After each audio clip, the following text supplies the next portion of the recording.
Welcome to the XY Advisor podcast. To join a global community of financial advisors sharing and learning with one another to drive the positive evolution of financial advice, head to xyadvisor.com.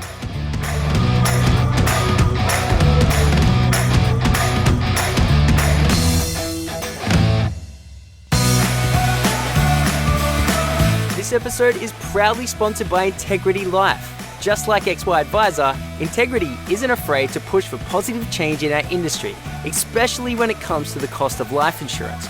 Right now, many Australians are underinsured, but Integrity is working to change all that with sustainable pricing and discounts that last as long as the policy. Next time you need a quote, why not give Integrity a try? Head to integritylife.com.au/XY.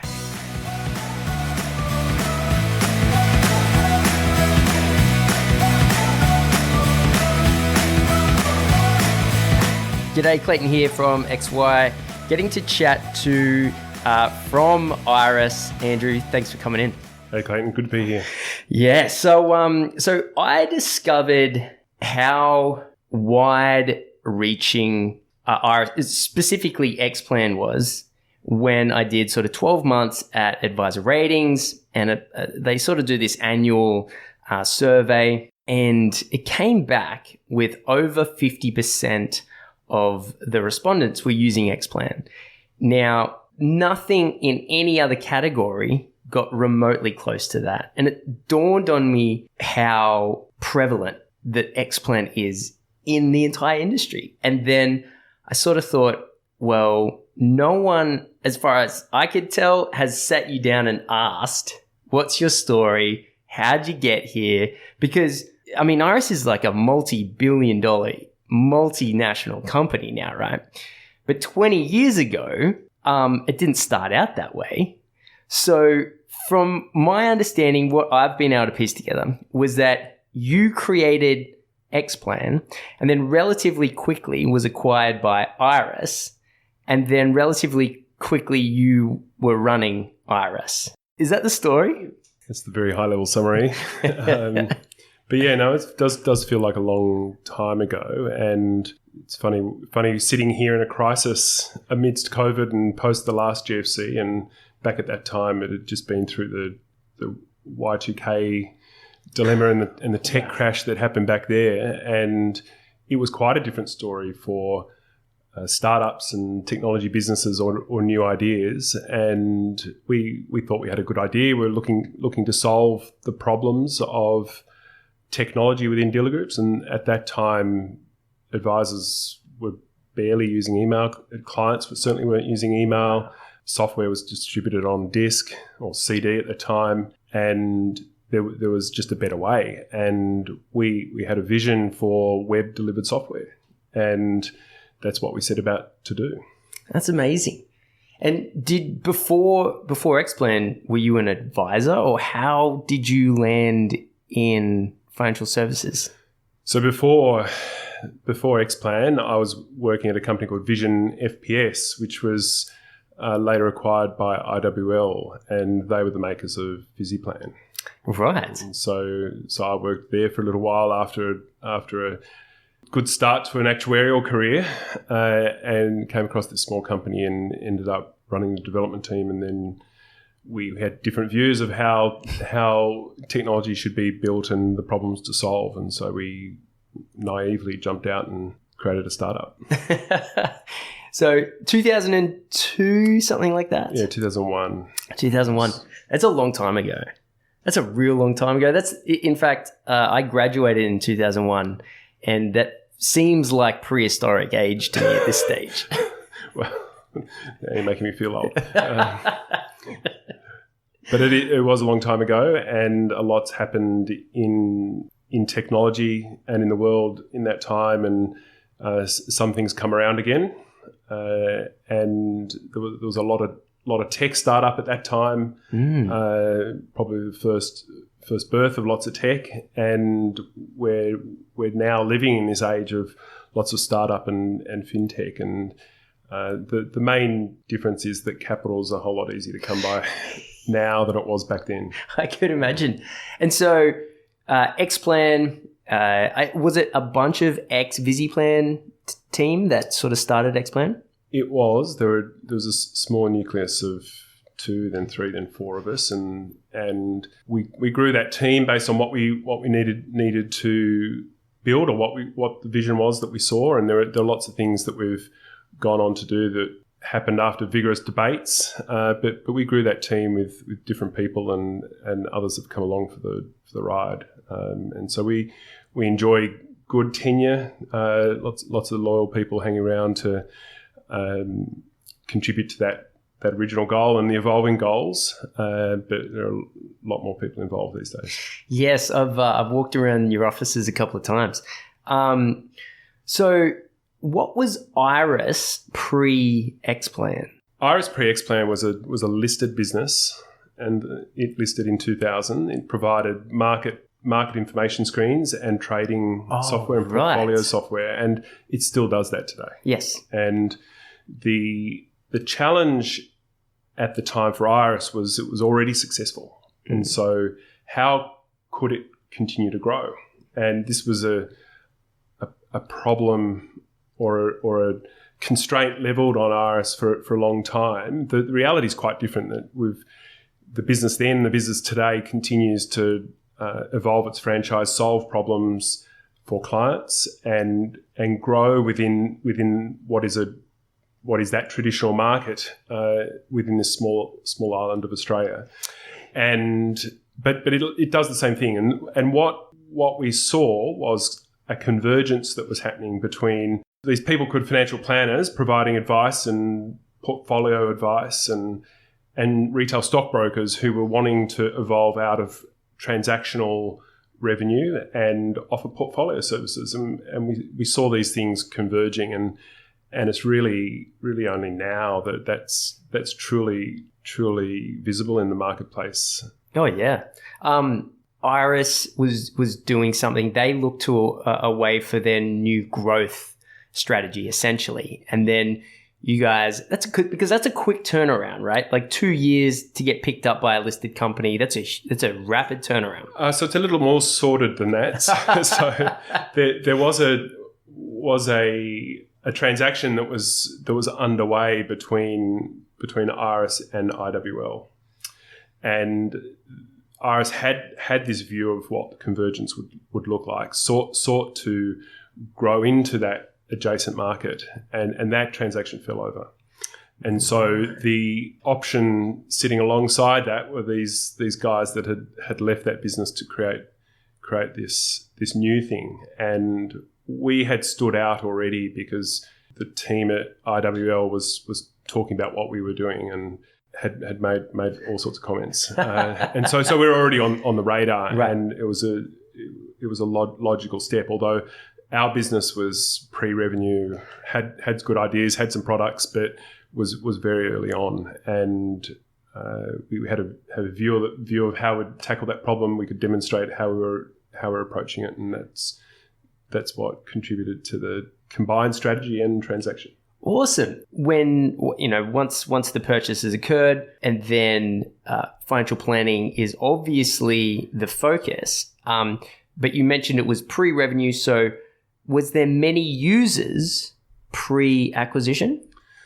There were a few users, and back then it was called financial planning software. Right. It wasn't even called wealth management. Right. It was called financial planning, and that was the focus. We had modelling tools. We were solving cash flow modelling, and we wanted to solve some of the problems that existed, some of the data retention aspects, the centralized database. We had a view of what CRM should be or could be. Wow. And at the time, there was no CRM. It was, what was in financial planning software at the time was fact find data. It was called a fact find.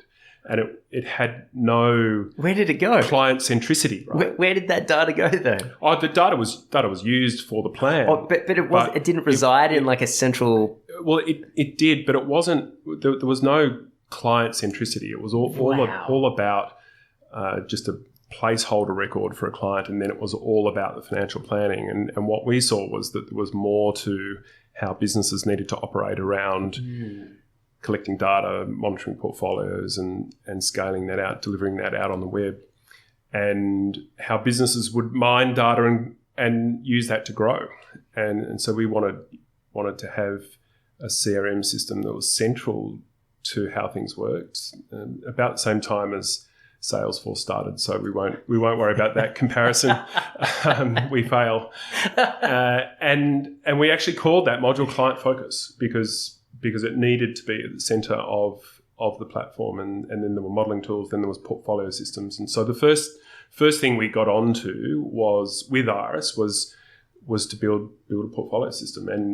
And we had already plans for how to solve that. And IRESS already had one of these things that was institutional in nature. It had lots of depth, lots of flexibility, but we needed to make it relevant for how retail investors work. We introduced concepts like managed funds and tax components and tax calculations and return calculations, and made it a lot more retail. And now that system sits as both a retail portfolio system and an institutional portfolio management system, all connected to the routing network that is IRESS. So it's a lot of capability that sits behind there because of that right decision back then. Yeah, I'm sitting here with a huge smile on my face because it's so interesting to hear 20 years ago with the view of having a CRM, and then modules off the side to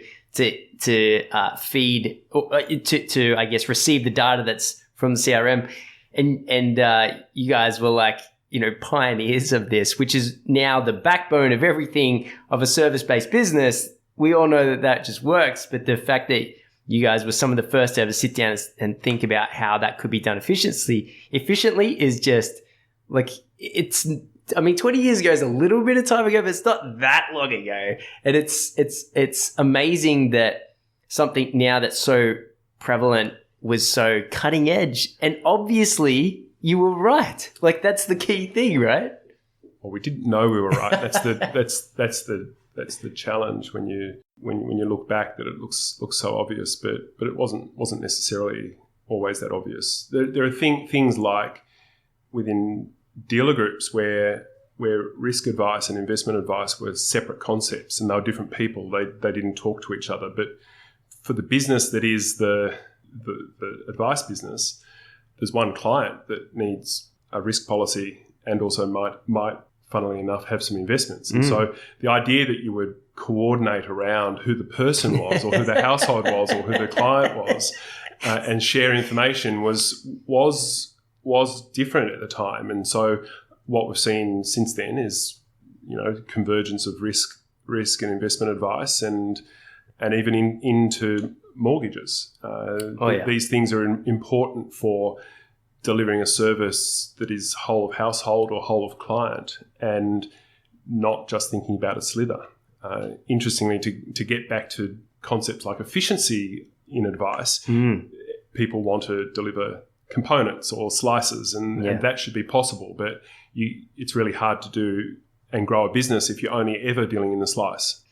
Yes. What's interesting is I know someone who's in the process of setting up a mortgage brokering company with a financial advice background, and they have been researching the best interest duty requirements that are coming up for mortgage brokers.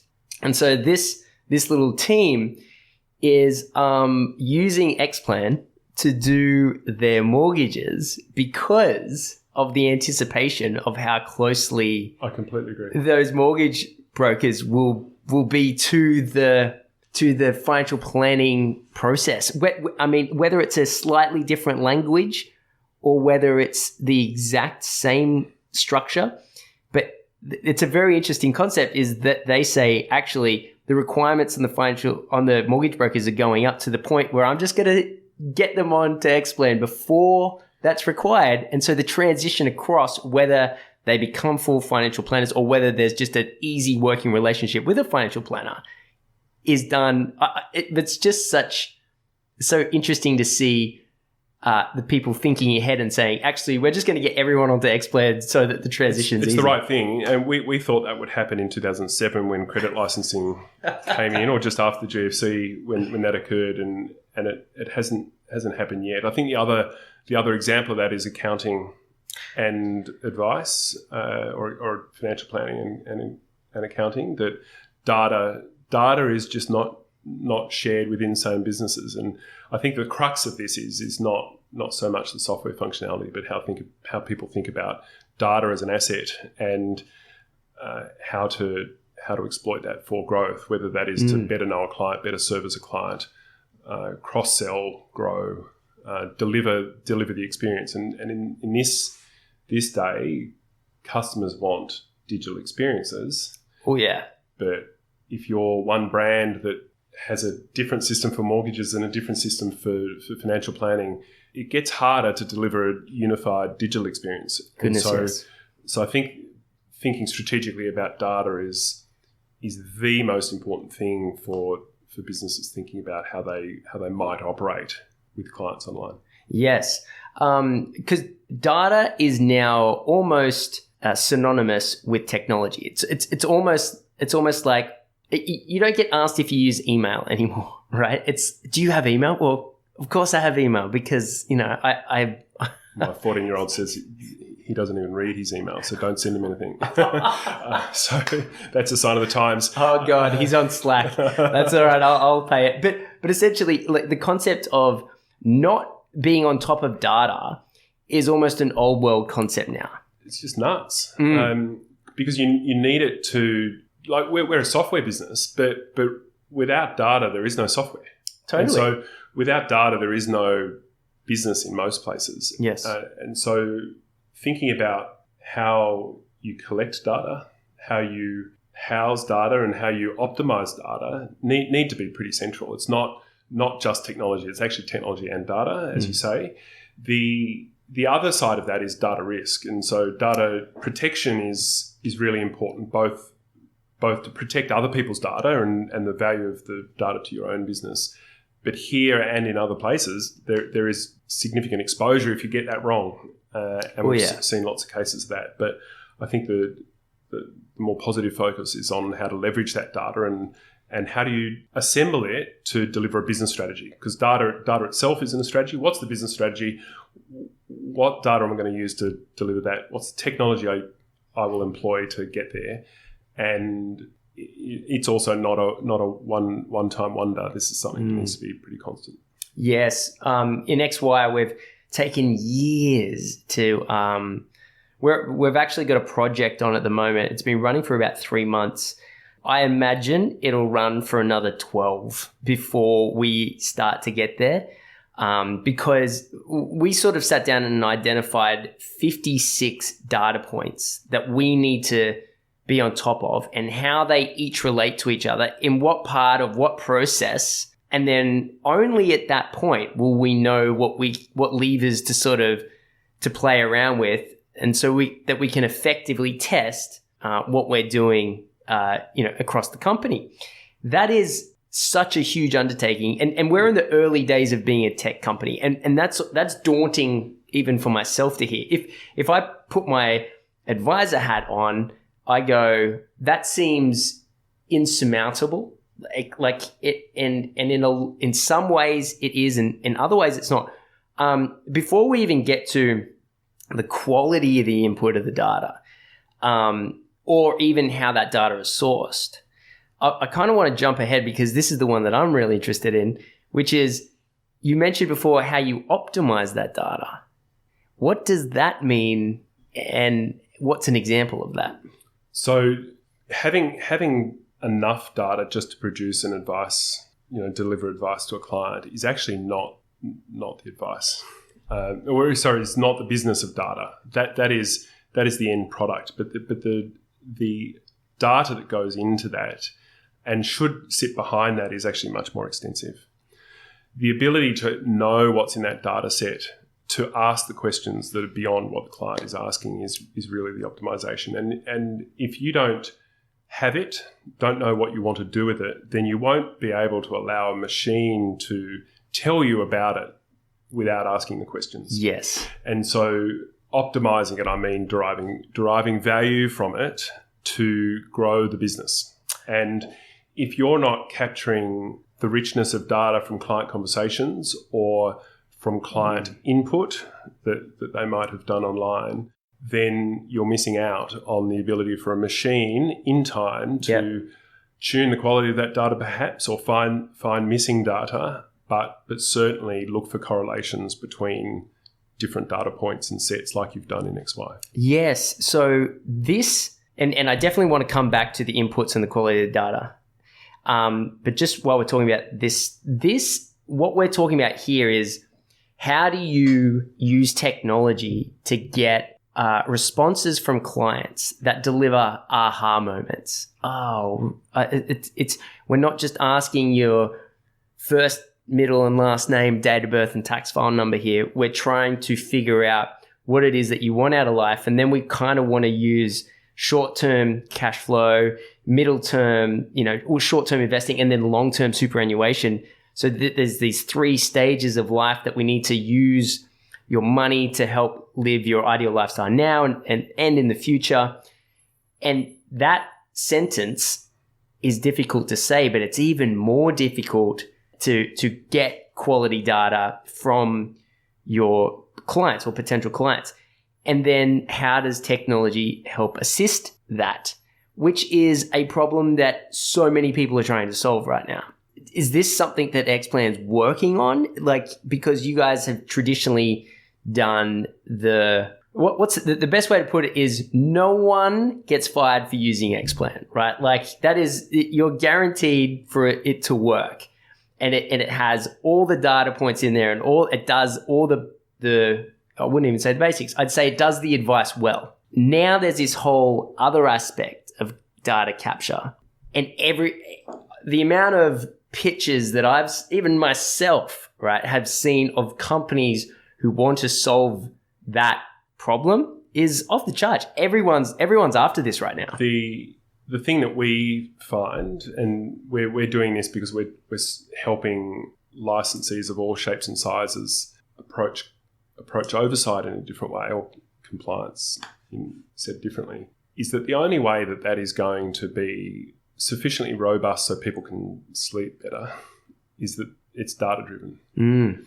The thing that we stumble into is that data quality is really, really poor and inconsistent. And so the number of times during the Royal Commission that people spoke about digitising documents or scanning and storing, there's just insufficient data to do that job well enough. And so lots of clients that we're working with are heavily focused in making sure that they've got the right data, because you can see things differently. Computers can see things actually a lot better than we can, because they can join dots that we wouldn't necessarily join. And we are now in some examples not even building the software to join some of those dots. We're able to leverage and scale into cloud infrastructure to do a whole lot more of that at power. So if you keep fast forwarding from compliance, you think about the data you need to do a good job on oversight. Yes. You then start to think about how might you offer a service to a client that you know about at 8:30 at night while they're in front of the TV, because that's what we're all doing when we're watching. That's right. Whatever it is on TV. You can only do that if you've got data. So if you're an advice business that isn't sitting with the infrastructure and scale of these massive institutions that will stand up call centres that will sit there and answer someone's phone if they want, you need data to drive that. And you need an online presence, and you need to be found online, and you need to be able to have an engaging experience with that customer to solve their problem. And that will firstly start with, what do you want to do in life? Yeah. Right? Not what's your salary, where do you work? Yeah. But what do you actually want to achieve? Yes. And that is where a lot of systematization and focus is going to help automate that process, so that you can solve for how someone saves for retirement, or realizes that they don't need to live on dog food, and that they could spend more money, or they could retire earlier. And you look at the research that's done. Most people spend much less than they thought they would when when they're in retirement. Yes. So enabling someone to see that earlier is surely the joy in providing someone financial planning advice. Absolutely. So, but that won't happen unless data exists to service that kind of client. And we're strong believers in hybrid advice because increasingly people will serve themselves online. Yes. But my bet is that people won't fully transact online because they'll still want to see eyeballs. They'll still want to know where their money's going. And they need the surety of knowing what they've done online is right. And so that needs some interaction. We've seen in the UK that while there's been huge efficiency over COVID with people borrowing money from lenders, that process has become really efficient. But the human interactions have increased because everyone's flocked online. They've asked what they can borrow, where they can live, what they can do, but they're not fully confident they want to talk to someone. And so the human interactions have gone up. Yeah, that makes a lot of sense. Going to the data inputs because and reflecting on the Royal Commission and the result of poor quality data, you ultimately have what are the data inputs. And so there's a couple of ways that advisors come across client data. Sometimes they'll buy a business, in which case they've got to digest a bunch of data that they've purchased. Sometimes, it'll be a list of old clients that the data was never properly captured in the first place. Sometimes, as you mentioned, converting those paper-esque issues into digital. And then the other way is for each and every person who comes in, you've got a really good process of automatically capturing everything, which is a tough standard to get to. And I know, as well as anyone, that quality data, depending on its source, will either be poor or difficult to do well. In your experience, what are some of the best ways or the most common ways that an advisor can ensure that the data inputs or the results of the data are as good as possible? Like, is there an 80-20 rule? Like, is there something if you improve by 20% that the quality of the data goes up 80%? Is there any sort of, tomorrow they can turn around and start doing this one or two simple things that'll help a lot? Oh, I think the first thing is to make sure that you've got a smaller set of data that's accurate. It's better than having a large surface area of data that's sparse and inaccurate or incomplete is probably the better picture to have. And I don't think having large data requests to clients is the way to go, because if you put yourself in their shoes, that's the last thing that they really want. Totally. So I think the ability to take from conversation and get that into data form is the best way to go, like conversation we're having now. I think in time that a lot of that data will be verbalized and put into systems for humans. Wow.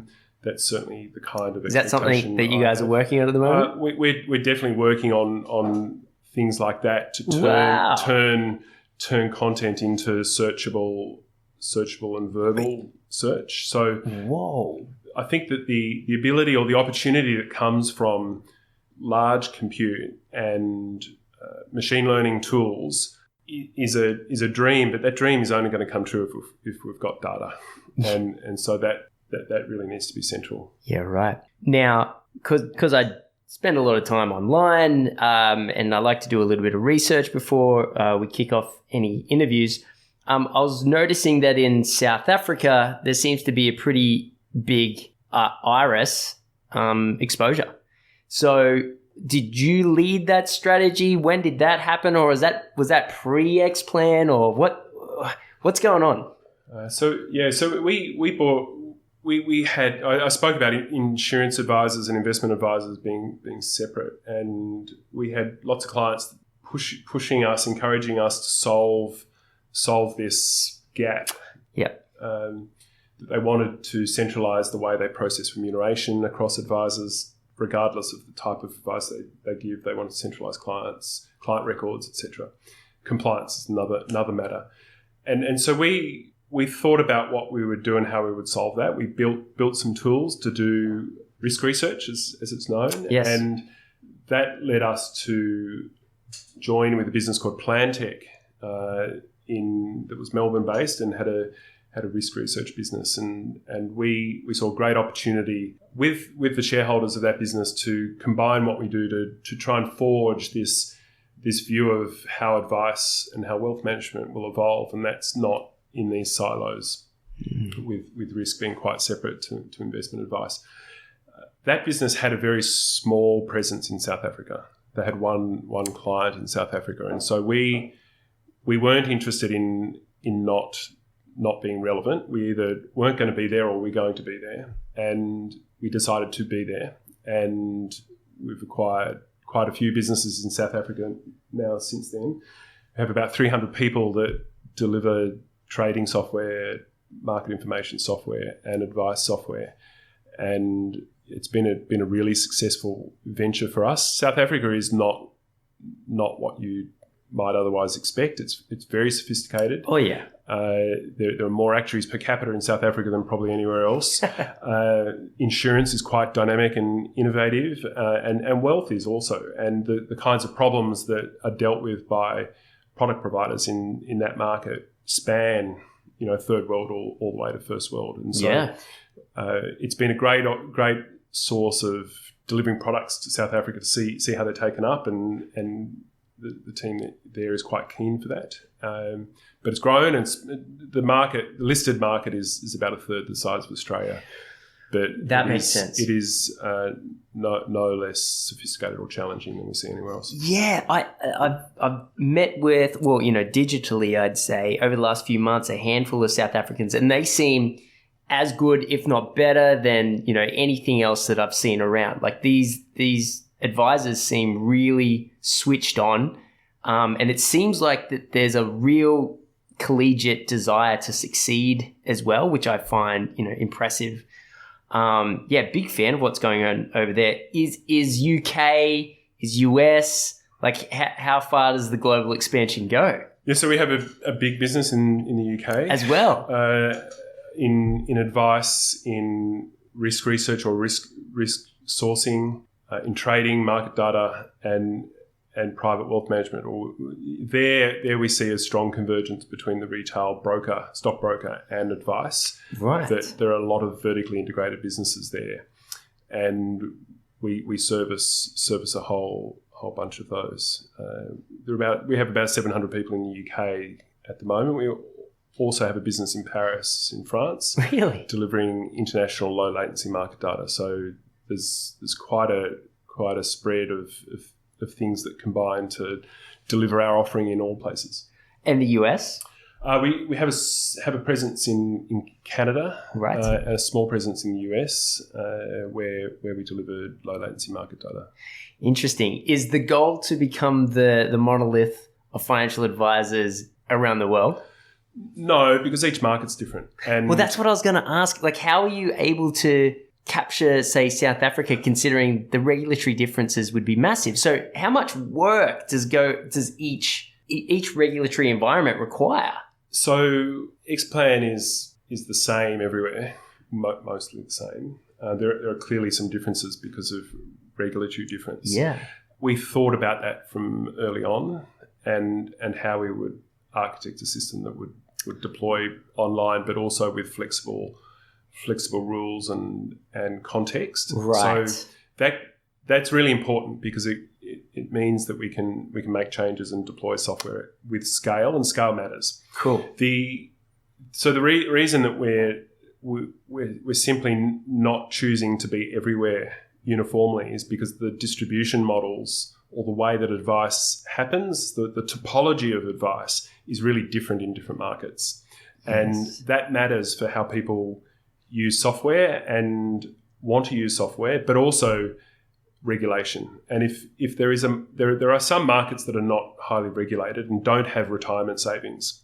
Yep. If you don't have retirement savings, don't have regulation around it, you don't need software. Yeah.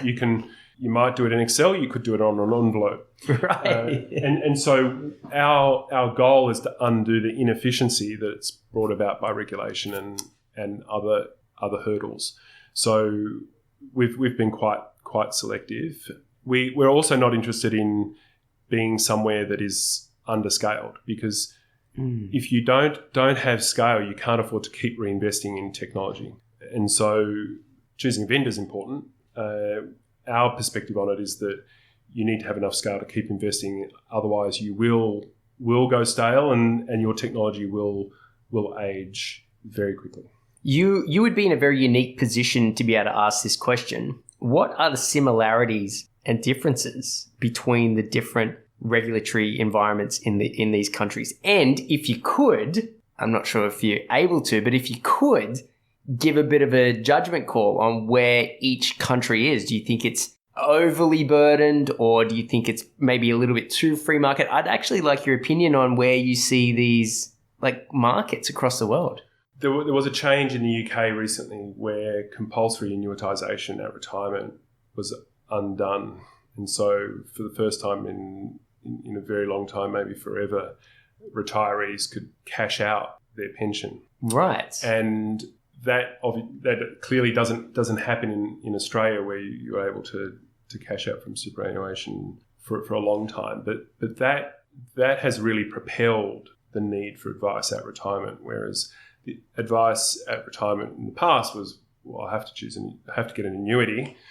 Where do I get it? And so there was clearly sales that happened around that, but it's turned into now, what do I need to do with my cash? Do I buy a car or go on a holiday or fund my retirement? And cash flow based advice has really started to take off in the UK. There are differences between Australia and the UK coming from what happened in FOFA and what happened in RDR. Yes. And the change for RDR in the UK was that grandfathered remuneration models were abolished. We're only now dealing with that transition. Yes. And my view is that advisors in the UK are better off for that, because they've had a much clearer focus on what bottom line means and efficiency.